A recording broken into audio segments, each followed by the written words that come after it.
All right, home gym athletes, 1 mile run, 4 time today. That's it.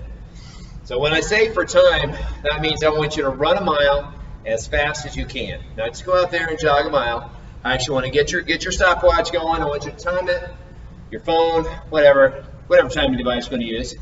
I want you to measure out the accurate distance. You can do a 1 mile loop. You can do a 800 meters down, 800 meters back. I don't mind. But the goal is to run 1 mile as quickly as possible today. It's a time trial, basically. And I do want you to make note of your time. We'll use this for future reference. We'll do this again at some point in time. We'll probably do it again several times as the years go by. But a good metric of your fitness is how fast can you run a mile. Right? It's that simple. So, things to think about today, if you will. First of all, the feet. I like to talk a lot about the pose method running.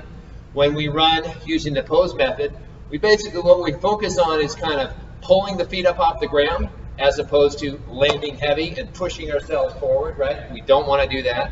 That's a very high impact, very low efficiency way to run, right? Because every time we land hard, we're kind of putting on the brakes and we have to make ourselves do more work.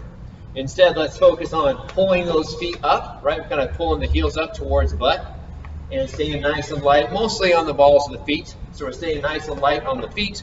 We're keeping those hips bent. We're keeping the knees bent, right? So they should never have a fully straight leg or a fully extended leg when we run. So we're staying nice and light on the feet. And then a very efficient way to run, or what adds to our efficiency, is to actually use our body weight to pull ourselves forward. So we kind of lean forward from the hips. Right? So we're pulling the feet up underneath the hips, and then we're just leaning into it. That's what makes us move forward. So we're kind of using gravity. Basically, it's a controlled fall, if you will. You're going to be falling forward, but controlling the fall. And the more you lean, the faster you go. The faster the turnover with the feet. Again, the faster you go. So going back to the feet for a second. So we're not thinking about long strides, right? The longer that stride gets, the more heel strike there is, and the slower you're going to go. So people think, well, the longer I stride, not true. We actually want relatively small steps, just like this, small, quick steps with a good lean. That's it. All right, 1 mile run for time, guys. Get after it. Please record your time. Put it in Watt Hopper if you want to. And that's it. Have a great workout.